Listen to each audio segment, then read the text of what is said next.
যান দোকান ভাঙ্গা লাগবেন নি দোকান ভাঙ্গা লাগবেন নি আপনারা দেন না দোকানটা পাবো লাগেন করে দোকান লগে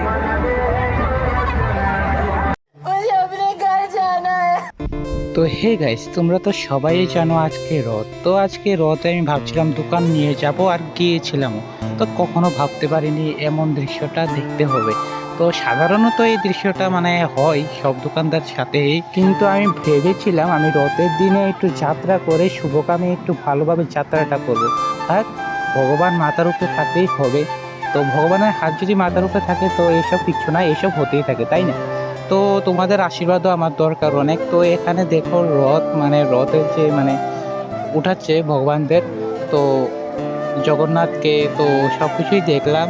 আর আজকে এত ভিড়াভিড়ির কারণে না আমাদের পানিপুরি যে মানে ফুচকা যে সামনের কাজটা ছিল না এটা ভেঙে গিয়েছে। তো এটার ক্ষতিপূরণ কে দেবে বলো? মানে 2 পয়সার জন্য যাই রথে, কিন্তু এই ধাক্কাধাক্কির জন্য মানে এইসব দুর্ঘটনা হয়ে যায়। তো দেখতেই তো পারলে তোমরা শুরুতে, তো ওনারও কোনো দোষ ছিল না, ঠিক আছে? দোষ সামনের লোকেদের ছিল, ঠিক আছে? দোষ সামনের লোকেদের ছিল আর ওনারও একটু ছিল, কিন্তু দোষ পুরোপুরি ওনার ছিল না। তো সামনের জন যদি ধাক্কাধাক্কি লাগে তো ওনারা তো আসবেই পিছনে, তাই না? তো সবাইকে বলবো যে রথের দিনে এত ভিড়াভিড়ির কারণে ওই দিন না মানে একটা মেয়ের পাও ভেঙে গিয়েছে। তো এটা কেন এত ভিড়াভিড়ি কেন? একটু তোমরা অ্যাডজাস্ট করে মানে এসব করো। মেয়েটার পাও মেয়েটা কি জানে মানে পাটা যে ভাঙবে? মেয়েটা তো এসেছিল একটা শুভকামে, তো মেয়েটা কি জানে মানে মেয়েটার পা ভেঙে যাবে? তো আমি মানে কথাটা বলতে চাই যে মেনটেন করে সব কিছু করবে, ঠিক আছে? জগন্নাথ মাথার উপরে থাকবে সবসময় আমাদের, কিন্তু তোমরা যে মানে মানুষ মিলে এইসব করছো না, এইসব ভালো না। তো সবাই যদি জগন্নাথের ভক্ত হয়ে থাকো তো জগতের নাথ জয় জগন্নাথ কমেন্টে একটু লিখে দিও, ঠিক আছে?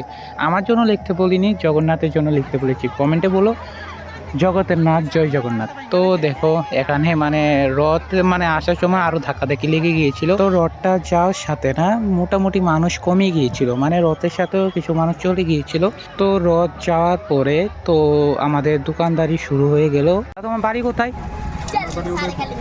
তো আজকে আমার দোকানে ফার্স্ট টাইম 2 বছর ট্রাই করতো, তো কেমন লাগছে? সত্যি তো না? আবার অনেকজনে মানে ফিক না না না, খুব ভালো হয়েছে, খুব টেস্টি হয়েছে। আচ্ছা ঠিক আছে, থ্যাংক ইউ। সবাই কি তা কইবা? সবাই ঘুমো একশো থ্যাংক ইউ। তো রাত তখন 10টা বাজে, যখন আমাদের আলু ভর্তা সব কিছু শেষ হয়ে গেছিলো পানিপুরির, তো স্প্রাইট কিনে নিলাম। তখন কোনো কিছু দোকান খোলা ছিল না, মানে স্প্রাইট কিনে নিলাম, স্প্রাইটটা একটু ঠান্ডাও করলো। তো তারপর আর কি বাড়িতে চলে আসলাম। হ্যাঁ দোকানদারি কইরা, তো আমি তো একদিনই বুঝতে পারছি ভাই দোকানদারি কইরা এই দুনিয়ার না ভাই এত সহজ না, বুঝছো নি? তোমরা যা আনন্দ করেন না মানে 18 বছর অব্দি কইরা যাও, নাইলে এত সহজ না ভাই দুনিয়ারা।